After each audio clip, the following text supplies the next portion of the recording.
أعوذ بالله من الشيطان الرجيم. بسم الله الرحمن الرحيم. ألم تر كيف فعل ربك بأصحاب الفيل ألم يجعل كيدهم في تضليل وأرسل عليهم طيرا أبابيل ترميهم بحجارة من سجيل وجعلهم كعصف مأكول. سورۃ الفیل اس اعتبار سے اس سورت کا نام ہے کہ چونکہ فیل کہتے ہیں ہاتھی کو، ہاتھی کے واقعے کو اللہ نے ارشاد فرمایا، اور اللہ رب العزت نے اپنی الوہیت اور اپنی طاقت کو ایک نمونہ لوگوں کے سامنے رکھ کر اور ابرہہ کی پوری 60,000 کی بٹالین اور پوری کی پوری فوج کو تباہ و برباد ایک چھوٹے سے پرندے سے کرا کر اور ایک تنبیہ کے طور پر اس واقعے کو رکھا کہ دیکھو دنیا کی طاقتیں نہیں ہیں، اللہ جل جلالہ کا حکم اصل ہے، اللہ کے سامنے کوئی ٹھہر نہیں سکتا ہے چاہے جتنی بڑی طاقت آ جائے۔ یہ واقعہ کب ہوا ہے؟ حضور پاک صلی اللہ علیہ وسلم کی تشریف آوری سے پیدائش سے تقریباً 50 یا 55 دن پہلے کا ہے۔ اسی لیے سیرت کے بیان کرنے والے کہتے ہیں کہ رسول اللہ صلی اللہ علیہ وسلم کی ولادت بسعادت اس سال ہوئی جس سال ابرہہ اور ان ہاتھیوں کا واقعہ پیش آیا ہے۔ تقریباً آپ صلی اللہ علیہ وسلم کی جو ولادت ہے اس کے اعتبار سے اگر دیکھیں 570 عیسوی ربیع الاول کا مہینہ آپ تشریف لاتے ہیں، اس سے 50 یا 55 دن پہلے تقریباً محرم کا مہینہ ہے کہ جس میں یہ واقعہ پیش آیا۔ یمن جو تھا یہ ایک طرح سے حبشہ ہی کے تحت آتا تھا، اگرچہ الگ حکومت یہاں تھی کسی کی پہلے سے، لیکن ایک صوبہ تھا یمن حبشہ کا، اور یمن کا جو دارالخلافت تھا وہ دوسرا ایک صنعاء شہر تھا۔ اس کی بھی تفصیل سے پہلے ایک بہت موٹی سی بات یہ جان لینا ضروری ہے کہ اس وقت جب عرب میں جو لوگ بسے ہوئے ہیں، یہاں پر مکہ والوں کا حال اگر دیکھیں، ما کان للمشرکین یہودی ولا نصرانی ولکن کان حنیفا مسلما، یہودی ہو، نصرانی ہو، مشرک ہو، ہم ہے دین ابراہیمی پر۔ یہودی کہتے تھے ہم ہے، نصرانی کہتے تھے ہم ہے، مشرکین کہتے تھے ہم ہے، مسلمان کہتے تھے ہم ہے۔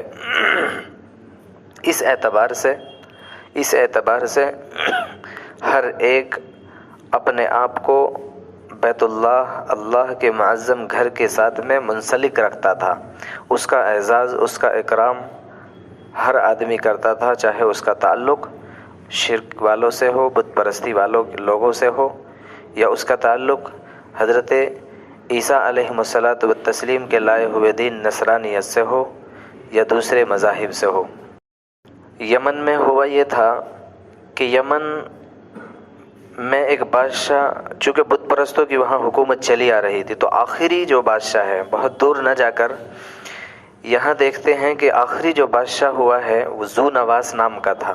ذو نواس بادشاہ ہے، بت پرست تھا۔ اس کے اس اسٹیٹ میں، اس ملک میں یعنی یمن میں کچھ نصرانیت کے ماننے والے، نصرانی مذہب کے قبول کرنے والے لوگ بھی رہتے تھے۔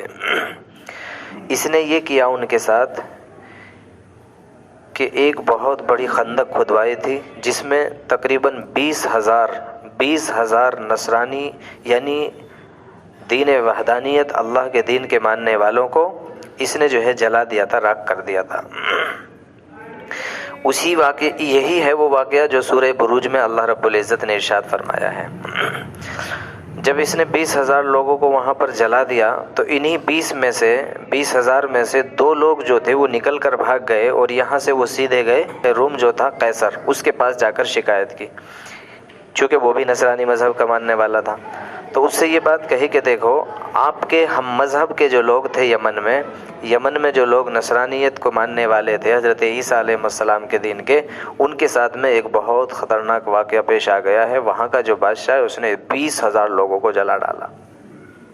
اس سے بدلہ لیجئے، اور اس کی شکایت بہرحال شاہ قیصر کے سامنے رکھی۔ شاہ قیصر نے فوراً جو ہے، چونکہ بہرحال ہم مذہب کا معاملہ تھا، اس نے خطوط بھیجے۔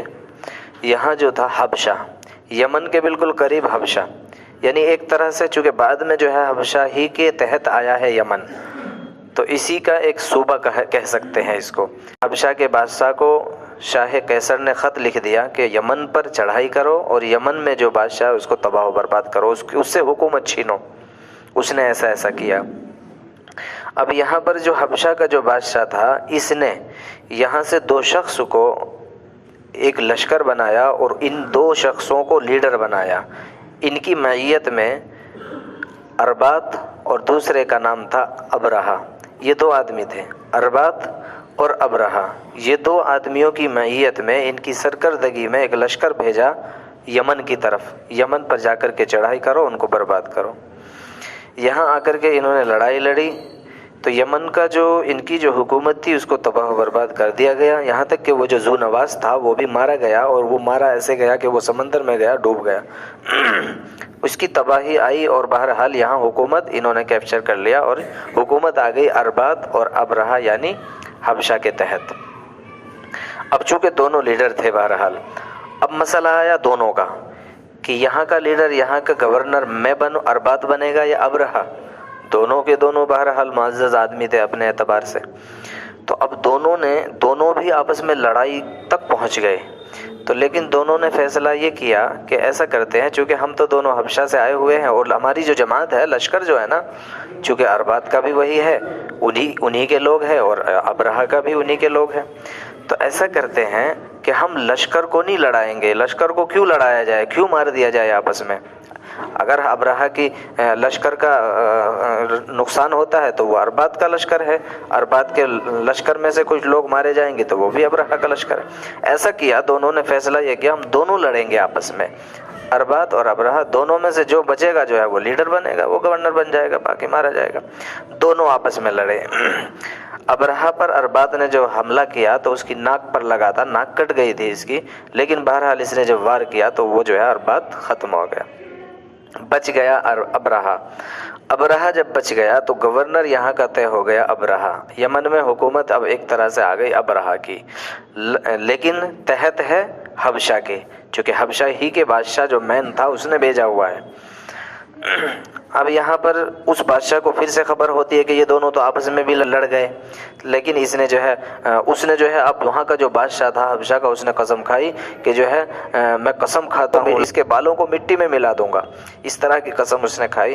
تو بہرحال یہ ابرہہ جو تھا بہت تیز ذرار تھا، اس نے کیا یہ کہ اپنی جو ہے معافی مانگ لی، اور معافی بھی کیا مانگی، ایک تشتری لی، یہاں کی مٹی لی اور اپنے بال اتروا دیے اور پیش کر دیے کہ لے کر کے چلے جاؤ بادشاہ کے سامنے۔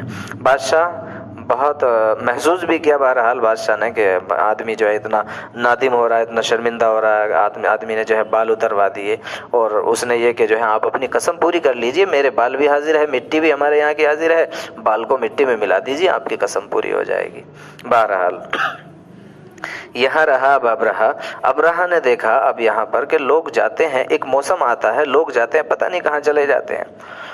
جب حج کا زمانہ آتا تھا تو اب اس نے تحقیقات شروع کی، تو تحقیقات کے بعد پتہ چلا کہ مکہ جاتے ہیں اور وہاں پر اللہ کا کوئی گھر ہے، اس کا طواف کرنے کے لیے، حج کے لیے جاتے ہیں یہ لوگ۔ اب اس نے یہ کیا، لوگوں سے کہا کہ دیکھو وہاں اتنا دور جانے کی ضرورت کیا ہے، میں یہیں پر تمہارے لیے ایک کعبہ جو ہے بنا دیتا ہوں، یہیں پر تم طواف کیا کرنا، یہیں پر جو ہے حج کیا کرنا۔ تو اس نے جو تعمیر کی ہے بہت خوبصورت جو ہے، چونکہ یہاں پر تو ایک عام سا ایک سادہ سا ایک گھر تھا اور اس پہ ایک قلعہ پڑا ہوا ہے، تو اس کی ساری حقیقت معلوم کرنے کے بعد اس نے وہاں پر جو تعمیر کی تھی وہ تعمیر بہت خطرناک اور بہت پیسہ روپیہ اس نے اس پر خرچ کیا تھا۔ آتا ہے، بیان کیا جاتا ہے کہ اتنی اونچی وہ جو ہے تعمیر اس نے کی تھی، اگر آدمی نیچے کھڑا ہو کر اوپر دیکھے تو اس کا اوپر کا سرا نظر نہ آئے، اتنی اونچائی اور اتنا مال اس نے اس میں زر لگایا تھا۔ بہرحال لیکن اس کے ساتھ ساتھ مال و زر لگانے کے ساتھ ساتھ اس نے یہ کیا کہ آس پاس میں اتنے روم اور گھر بنا دیے کہ لوگوں کے ٹھہرنے کا انتظام، گدے ڈلوا دیے، کھانے کے انتظامات، لوگوں کو اعلان کرا دیا بھائی ایسا کرے تم لوگ وہاں نہ جا کر یہاں آیا کرو، یہاں اپنی جو عبادت کیا کرو، سیم بالکل جو ہے آپ کا یہاں خانہ کعبہ جو ہے اسی کے مطابق جو ہے تعمیر کر دیا گیا ہے۔ اب بہرحال چونکہ دنیا میں ہر طرح کے لوگ ہوتے ہیں اور جو تھے کھانے والے لوگ آتے گئے کھاتے گئے، اپنا وہاں بستر ہے، آرام ہے، سہولتیں ہیں، وہاں تو کھانے پینے کی بہت سی چیزیں اس نے رکھی۔ بہرحال وہاں پر یہ چلتا گیا۔ اب یہاں پر جو حال تھا مکہ میں، یہاں پر حالات یہ تھے کہ ان کی جو روزگار تھا، ان کا روزگار ہی منحصر تھا ایک طرح سے باہر کے آنے والے لوگوں پر۔ آج بھی اگر ہم دیکھیں تو مکہ والوں کو روزگار جو ملتا ہے، یہ اللہ نے وہاں پر برکت رکھی ہے کہ ساری دنیا سے لوگ جاتے ہیں، ساری دنیا سے لوگ جاتے ہیں، وہاں سے خریداری کرتے ہیں، ان کو روزگار ملتا ہے، بے روزگار کوئی آدمی نہیں مل پاتا۔ تو چونکہ یہ تو اللہ رب العزت کا معاملہ ہے، اللہ جہاں چاہے جتنی چاہے برکتیں رکھیں۔ بہرحال اب جب یہاں پر لوگ آنے بند ہو گئے تو اب ٹینشن ہونی شروع ہو گئی۔ یہاں پر کوئی ایسی تو فیکٹری کا زمانہ نہیں ہے اور کوئی ایسی چیز یہاں اگتی نہیں تھی کہ لوگ جو ہے روزگار چلائے بنائے۔ تو اب یہ مسئلہ ہوا، مشورے ہو رہے ہیں، پریشانیاں ہو گئی، بھئی یہ کیا ہوا، لوگ آنے کیوں بند ہو گئے، کم ہو گئے ہیں، کیا ہوا؟ تحقیق ہوئی کہ ایسا ہوا ہے، وہاں پر یمن کا جو بادشاہ ہے ابرہہ، اس نے ایک کعبہ ہی کے مطابق ایک کعبہ وہاں پر صنعا شہر میں جو ہے تعمیر کر لیا ہے اور لوگ وہیں پر طواف کر رہے ہیں آج کل۔ بہرحال اب ان میں سے جو ہے آتا ہے یا تو قبیلہ بنی خزاعہ کا تھا یا کنانہ کا تھا۔ بہرحال ایک بہت تیز ترار آدمی تھا مکہ کا، قریش میں سے، وہ نکلا کہ میں کروں گا اب ان کا علاج۔ بہرحال یہ وہاں پہنچا، وہاں پر جا کر کے اب چونکہ ٹھہرنے کا وہاں انتظام تھا، رہا، کھاتا پیتا گیا آرام سے۔ جب اس کو موقع ملا تو اس نے وہاں پر جو ہے غلاظت کی، یعنی ٹوائلٹ وغیرہ کی، جو گھر وہ جو تعمیر انہوں نے کنیسہ جو بنایا تھا اس کنیسہ کے اندر اس نے غلاظت کی، اور اس کے ساتھ ساتھ وہاں سے وہ نکلنے لگا تو اس کے ساتھ ساتھ بعض حضرات نے فرمایا ہے کہ اسی نے جو ہے آگ بھی لگا دیا۔ بعض حضرات کی رائے ہے کہ نہیں، آگ اس نے نہیں لگائی، آگ ایک اور قافلہ وہاں پر ٹھہرا ہوا تھا، وہ وہاں پر اپنے کام کاج کے لیے آگ جلائی تھی انہوں نے۔ آگ جلانے کے بعد اپنی ضرورت پوری کر کے آگ کو بجھایا نہیں، آگ کو ایسے ہی چھوڑ دیا، اس نے ان کے کنیسہ کو جلا دیا۔ بہرحال اب جب یہ معلوم ہوئی اس بات کی خبر ان لوگوں کو پہنچی، ابرہہ کو پہنچی، تو بہت غصے میں آیا کہ یہ کیا کیا۔ اس کی تحقیق ہوئی کون ہے بھائی، کس نے کیا ہے؟ ظاہر سی بات ہے لوگوں نے بتایا مکہ والے ہی ہیں، مکہ کے اندر ایک بیت اللہ ہے، اللہ کا گھر ہے، وہاں لوگ جاتے تھے، تو تمہاری مخالفت میں وہی لوگ یہ کام کر سکتے ہیں۔ بہرحال اب اس نے جو ہے قسم کھا لی کہ ٹھیک ہے میں وہاں کی اینٹ سے اینٹ بجا دوں گا اور میں اس کو تباہ و برباد کر دوں گا۔ اب وہاں سے وہ ابرہہ جو تھا لشکر لے کر نکلتا ہے، 60,000 کا لشکر۔ یہ فیل والا جو واقعہ ہے اس میں جو ہے 60,000 لوگ ہیں، 60,000 لوگ ہیں۔ ایک روایت کے مطابق 8 ہاتھی تھے، ایک روایت کے مطابق 12 ہاتھی تھے۔ سب سے بڑا جو ہاتھی ہے اس کا نام تھا محمود۔ بہرحال اب یہ وہاں سے چلا، راستے میں بہت سے قبائل سے بھی الجھا، لیکن بہرحال چونکہ اتنا بڑا لشکر تھا کون مقابلہ کر سکتا تھا، مغلوب ہی رہے تمام۔ بہت سارے قبیلے والے جو ہے سامنے بھی نہیں آ پائے، اسی وجہ سے کہ کون مقابلہ کرے گا، کیسے کرے گا۔ بہت سے قبیلے اس کے ساتھ ہو لیے اور اس کی ایک طرح سے جو ہے اس کو جو ہے چلانے کے لیے یا نمائندگی کے لیے اس کے ساتھ ساتھ چلے۔ پہنچتا ہے مکہ کے آس پاس، مزدلفہ اور مینا کے بیچ میں ایک وادی ہے، وادی محصر۔ یہ وہ وادی ہے کہ جس میں مزدلفہ حج کے لیے جو لوگ گئے ہوتے ہیں، مزدلفہ مینا میں جو لوگوں کو ٹھہرنا ہوتا ہے، فرمایا حضور پاک صلی اللہ علیہ وسلم نے مزدلفہ اور مینا کے پورے میدان میں لوگ ٹھہریں گے، وادی محصر کے علاوہ۔ یہ چھوٹا سا ہی ایک میدان ہے، اسی میدان کے اندر بہرحال یہ واقعہ پیش آیا تھا۔ اب یہ وہاں پر جب پہنچا ہے تو اب اس نے وہاں پر ٹھہرا تھا، رات ہو گئی یا شام ہو گئی جو بھی تھی، وہاں پر ٹھہرا ہے۔ اس کے بعد اب اس نے یہ مشورہ کیا اپنے مشیروں سے کہ ایسے کرو کہ یہاں کے جو سرداران ہیں، بڑے بڑے لوگ ہیں، ان سے ہمیں ملنا ہے، ان سے ملاقات کرنا ہے۔ اس کے ساتھ ساتھ تمہیں جو بھی ملے اس کے ساتھ لوٹ پاٹ مچاؤ، یہاں ایک اپنا رعب ڈال دو، اپنا ایک اثر چھوڑو تاکہ لوگ جو ہے مرعوب ہو جائے، بھاگ جائے، چھوڑ کر ہمارے مقابلے پہ نہ آئے۔ بس ہمارا جو کام ہے، ہمارا کام لوگوں سے الجھنا تو نہیں ہے، ہمارا تو کام ہے اللہ کے گھر کے اوپر جو ہے ہمیں کام کرنا ہے، تو وہاں جا کر ہم اپنا کام کریں گے۔ بہرحال اب یہ ہوا کہ جو ہے اسی بیچ جب انہوں نے لوٹ پاٹ مچائی تو اسی میں حضرت عبد المطلب حضور پاک صلی اللہ تعالی علیہ وسلم کے دادا جان کے 200 اونٹ تھے، ان کو بھی انہوں نے پکڑ لیا۔ حضرت عبد المطلب کو خبر پہنچی تو آپ جو ہے بہرحال آپ جو ہے واپس آئے، اور آپ نے جو ہے جو خازن تھا، جو اونٹ کا چلانے والا تھا، ایک طرح سے نمائندگی کرنے والا، اس سے بات کیا اور کسی اور سے بات کیا کہ ہمیں بات کرنی ہے، ملنا ہے۔ وہ تو چونکہ خود بھی جو ہے چاہتا تھا ملاقات کرنا یہاں کے ذمہ داروں سے، تو آتا ہے چونکہ حضرت عبد المطلب جو تھے وہ بہت قد و قامت والے اور بہت حسین جمیل تھے۔ اللہ نے ایسا مبارک چہرہ بنایا تھا کہ لوگ دیکھتے تھے تو مرعوب ہو جاتے تھے، ڈر جاتے تھے۔ آپ کے ایک ہوتا ہے نا، بہت سے چہروں کے اندر ایک رعب ہوتا ہے، اللہ جو رکھے ہوتے ہیں۔ بہرحال اسی طرح کا آپ کا چہرہ تھا۔ آپ جو ہے آئے، آ کر کے جو ہے ابرہہ کے پاس آ گئے۔ ابرہہ تو فوراً کھڑا ہو گیا، وہ اوپر نہیں بیٹھا، نیچے ہی بیٹھ گیا، چونکہ اگر اس کو یہ ہوا کہ اگر میں اپنے مسند پر اپنے پاس میں بیٹھاؤں گا تو میری وقت خراب ہو جائے گی، تو ایسے کرتے ہیں جو ہے اٹھ گیا تو نیچے ہی کے دونوں نیچے بیٹھ گئے، بات کرنے لگے۔ ہاں بتائیے کیا ہوا، کیوں آئے ہیں؟ آپ نے فرمایا کہ دیکھو میں تو اس لیے آیا ہوں کہ میرے 200 اونٹ تمہارے لوگوں نے پکڑ لیے ہیں، آپ ان سے کہیں وہ ہمارے اونٹ چھوڑ دے۔ میرا بہت بڑا خاندان ہے، پریوار ہے، اس سے جو ہے ہم اپنے ان اونٹوں سے جو ہے کسی کا سامان لدوا کر، کسی کو دوسری چیزوں کے ذریعے کچھ بیچ کر، یا جو بھی ہم اپنا جو ہے روزگار چلاتے ہیں، اپنا گھر چلاتے ہیں، بڑا پریوار ہے، تو ایسا نہ کرے۔ بہرحال وہ ہنسا۔ ہنسنے کے بعد ابرہہ نے یہ کہا کہ میں تو ڈر رہا تھا، اور بلکہ میرے دل کے اندر تمہاری بڑی وقت اور عزت ہو گئی تھی تمہارے چہرے کا جلال دیکھ کر، لیکن اب مجھے جو ہے ہنسی آ رہی ہے تم پر کہ تم جو ہے تمہیں اپنے گھر اپنے اونٹوں کی پڑی ہے، اور حالانکہ تمہیں تو چاہیے تھا کہ تم ہم سے بات کرتے کہ اللہ کا گھر نہ گراؤ، یہ نہ کرو، وہ نہ کرو، اور تم جو ہے اونٹ کی باتیں کر رہے ہو۔ آپ نے فرمایا کہ دیکھو یہ جو گھر ہے، یہ گھر بہت عظیم طاقت والے کا ہے، لہٰذا اس کو ضرورت نہیں ہے، مجھے کیا پڑی ہے کہ میں تم سے منت سماجت کروں کہ بھائی اس کو مت گرا، ارے یہ جس کا گھر ہے یہ بہت طاقت والا ہے، وہ خود دیکھ لے گا اپنے گھر کو، میرا تو مسئلہ تھا، میرے اونٹ کا معاملہ تھا، میں اپنے اونٹ کے لیے آ گیا ہوں۔ اونٹ لیے بہرحال آپ چلے گئے۔ آپ مکہ میں پہنچے تو آپ نے جو ہے دیکھا نوجوان، بہرحال نوجوان ہوتے ہیں، ان کے اندر خون کھول رہا تھا، اور وہ لوگ تیاری کر رہے تھے کہ کیا کریں، کیسے کریں۔ آپ نے فرمایا کہ بیٹو نوجوانوں، تم لوگ ایسا کرو، تم جو ہے پہاڑوں پر چلے جاؤ اور کوئی بھی مکہ میں باقی نہ رہے، یہاں سے سب لوگ نکل جائے کہ نہیں ابا جان ہمارا معاملہ جو ہے اپنی جانوں کا نہیں ہے، ہم تو اللہ کے گھر کے لیے کر رہے ہیں، اللہ کے گھر کو گرانے ہیں وہ لوگ آ رہے ہیں، کہ نہیں آپ لوگ اس کی فکر نہ کریں، آپ لوگ اپنی جانوں کی فکر کریں، اپنی بیوی بچوں کی فکر کریں، آپ لوگ ایسا کریں یہاں سے نکل جائیں، پہاڑوں پر چلے جائیں۔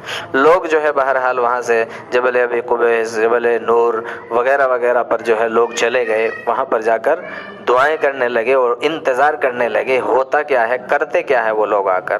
اب ابرہہ نے جو ہے صبح ہوئی، نکلا، ارادہ کیا کہ چلو اونٹ کو جو ہے ہانکھا رہے ہیں، وہ مغرب کی طرف چونکہ جو ہے وہاں سے جو ہے بیت اللہ تھا، لہٰذا اس طرف نہ بڑھ کر وہ جو ہے دوسری طرف نکلتا ہے، یمن کی طرف اس کا رخ ہو جاتا ہے۔ بہرحال بہت کوشش کی گئی، بہت کوششیں کی گئی، لیکن نہیں چلا۔ اسی اسنا میں تھے، اسی کشمکش میں تھے، چلیں کیسے چلیں۔ بہرحال اس وقت جو ہے انہوں نے آتا ہوا دیکھا کہ گول کے گول آ رہے ہیں، پرندوں کے پرندے آ رہے ہیں، بہت زیادہ پرندے ہیں، اور آ کر کے فوراً انہوں نے جو ہے ایک برسات شروع کر دی۔ ان کے پاؤں میں، ان کی چونچ میں جو ہے، پنجوں میں اور ان کی چونچ میں جو ہے پتھر تھے۔ ہر ایک جانور جو تھا، ہر ایک پرندہ جو تھا، اس کے پاس 3 پتھر تھے۔ 3 کنکر کتنی بڑی تھی؟ بعض حضرات نے بیان فرمایا ہے کہ وہ مسور کا جو دال ہوتی ہے اتنی بڑی کنکر تھی، بعض حضرات فرماتے ہیں کہ وہ جو ہے چنا کا جو دانہ ہوتا ہے اتنی موٹی تھی۔ دونوں پنجوں میں ایک ایک کنکر تھی اور ایک چونچ میں تھی۔ بہرحال اب انہوں نے ایک ایک کنکر گرانا جو شروع کیا، آتا ہے کہ وہ ایسے لگتی تھی کہ جس کے اوپر سر پر اگر وہ لگتی تھی تو نیچے سے نکل کر، اونٹ سے نکل کر، ہاتھی کے اندر سے نکل کر زمین کے اندر گھس جاتی تھی۔ ایٹم بم کا جو ہے وہ کام کر رہی تھی، تباہ و برباد کر ڈالا جو ہے پوری کے پورے لشکر کو۔ 60,000 کا لشکر، 60,000 کا لشکر اور ان کے پاس اتنا سب کچھ، اسلحہ سب کچھ، اللہ کی طاقت کے سامنے ظاہر سی بات ہے کوئی ٹھہر نہیں سکتا۔ اللہ نے تباہی بربادی رکھ دی اور ان میں سے زیادہ تر لوگ یہیں پر ختم ہو گئے، لیکن بعض لوگوں کو اللہ نے یہاں سے زندہ بھی چھوڑا، جن میں ابرہہ بھی خود تھا۔ ابرہہ بھی بچا اور بہت سے لوگ بھی بچے۔ واپس اپنے یمن کی طرف جو ہے انہوں نے رخ کیا۔ اس کی پیپ جو ہے اس کے اندر سے بہہ رہا تھا، ہر ایک کے اندر زخم لگا ہوا تھا۔ واپس گئے، کچھ لوگ راستے میں مرے اور کچھ لوگ، یہ ابرہہ بھی خود یمن میں جا کر کے اس کا پیٹ اور سینہ پھٹ گیا اور پیپ بہتے بہتے بہرحال یہ مر گیا۔ کچھ لوگ تھے کہ یہاں پر بھی ان میں سے جو ہے فرماتے ہیں، حضرت اماں عائشہ رضی اللہ تعالیٰ عنہ فرماتی ہے کہ 2 آدمیوں کو تو میں نے خود بھی دیکھا اپنی آنکھوں سے کہ جن کو اپاہج اللہ نے کر دیا تھا اور وہ جو ہے نابینا ہو گئے تھے، جو اونٹ کو چرانے والے تھے، اونٹ کے چلانے والے، ان کی خدمت کرنے والے جو لوگ تھے ان میں سے تھے۔ یہاں مکہ میں ہم نے بہت دیکھا کہ وہ جو ہے بھیک مانگا کرتے تھے۔ بہرحال یہ واقعہ پیش آیا۔ یہ پرندے تھے، وہ پرندے تھے کون؟ ابابیل۔ یہاں لفظ ابابیل ارشاد فرمایا ہے، لیکن ابابیل سے مراد جو ہمارے ملک میں لیا جاتا ہے، ابابیل ایک خاص قسم کا جانور ہے، وہ ابابیل نہیں تھی۔ ابابیل مراد نہیں ہے۔ ابابیل اصل میں ابول کہتے ہیں پرندوں کے غول کو۔ وہ پرندے تھے، کیا تھے اللہ رب العزت جانتے ہیں، بہرحال جو بھی تھے، لیکن اللہ رب العزت کی ایک چھوٹی سی مخلوق تھی پرندے، ابابیل نہیں تھے۔ ترمیہم بحجارۃ من سجیل۔ اب اس کے بارے میں اب یہاں پر یہ ہے کہ بعض حضرات فرماتے ہیں، بعض محدثین فرماتے ہیں، یہ جو واقعہ پیش آیا ہے، یہ واقعہ حضور صلی اللہ علیہ وسلم کی معجزات میں سے ایک معجزہ ہے، لیکن بعض حضرات فرماتے ہیں نہیں، اس کو معجزہ کہنا صحیح نہیں ہے۔ معجزہ تو پیغمبر علیہ الصلوۃ والتسلیم کی تشریف آوری کے بعد آپ کی نبوت، آپ کی رسالت کو لوگوں کے سامنے مسلم کرانے کے لیے معجزات دکھائے جاتے ہیں، تو البتہ اس کو ارہاسات میں سے ایک رہس کہا جا سکتا ہے، یعنی ایک طرح سے رہس کہتے ہیں اس کو جو بنیاد ہوتی ہے، بنیاد یعنی ایک بنیاد جو رکھی جاتی ہے، اور تمہید جس کو کہتے ہیں اسی کو، یعنی آپ کی نبوت کی ایک تمہید رکھی جا رہی ہے، آپ کی ایک نبی اور ایک پیغمبر علیہ الصلوۃ والتسلیم کی تشریف آوری کی ایک تمہید ہے، ایک بنیاد ہے۔ تو چونکہ ابھی آپ جو ہے 50 یا 55 دن گزرے ہیں، اس کے بعد رسول اللہ صلی اللہ تعالیٰ علیہ وسلم تشریف لے آئے ہیں۔ یہ سرگزشت ہے واقعہ فیل کی، ابرہہ اور اس کا واقعہ ہے اور اس کی قوم کی تباہی اور بربادی کا واقعہ ہے۔ اللہ نے امت محمدیہ علیہ الصلوۃ والتسلیم کے سامنے بھی رکھا، اے امت محمدیہ علیہ الصلوۃ والتسلیم کے ایک ایک فرد، ایک ایک مرد اور عورت، ایک ایک نوجوان اور ایک ایک بوڑھا اور ایک نوجوان کے سامنے رکھ کر، اس لیے کہ کم از کم ہم جو ہے ان واقعات میں، ان آیات میں غور و فکر کریں اور اس کے اندر جو ہے تدبر کریں، تدبر اور غور و فکر کر کے جو آدمی اپنے گھمنڈ میں ہے، اپنے جو ہے مال کے گھمنڈ میں ہے، یا اپنے پاس ڈگری کے گھمنڈ میں ہے، یا اپنے پاس گاڑیوں کے گھمنڈ میں ہے، یا عہدوں کے گھمنڈ میں، یا خاندان کو لے کر بڑا تکبر کیے گھوم رہا ہے، میں تو بہت بڑے خاندان والا ہوں، میری تو برادری ایسی ہے جو کروڑوں اور 10 کروڑ کی شادیاں کرتی ہے، تو یہ ساری کی ساری جو زمانے جاہلیت کی ایک طرح سے تکبر اور گھمنڈ کی باتیں تھی، اگر وہ اس طرح کی ساری چیزوں کے ساتھ ہے تو تنبیہ کی جا رہی ہے، اے محمد علیہ الصلوۃ والتسلیم، محمد الرسول اللہ صلی اللہ علیہ وسلم کی امت کے لوگوں، اپنی زندگی کے بارے میں غور و فکر کر کے اللہ رب العزت کو صحیح طور پر اللہ کی الوہیت کا اقرار کر لو۔ اللہ واقعی اللہ ہے، اللہ کے سامنے کسی کی طاقت چل نہیں سکتی۔ الم تر کیف فعل ربک باصحاب الفیل، کیا نہیں دیکھا تو نے کیا کیا تیرے رب نے فیل والوں کے ساتھ؟ الم یجعل کیدہم فی تضلیل، کیا نہیں بنا دیا ان کے مکر کو، ان کی تدبیر کو غلط ٹھہرا دیا اللہ نے۔ وارسل علیہم طیرا ابابیل، اور بھیج دیا ان کے اوپر گول، پرندوں کے گول ترمیہم بحجارۃ من سجیل، جو گرا رہے تھے ان پر کنکر، پتھر کے کنکر، فجعلہم کعصف مأکول، بس بنا دیا ان کو جیسا کہ کھایا ہوا بھوسا ہوتا ہے، بالکل ویسا بھوسا بنا دیا گیا۔ اللہ رب العزت ہمیں عمل کی توفیق فرمائے۔ سبحان اللہ و بحمدہ، سبحانک اللہم و بحمدک، ونشہد ان لا الہ الا انت، نستغفرک و نتوب الیک۔ سبحان ربک رب العزت عما یصفون، وسلام علی المرسلین، الحمد للہ۔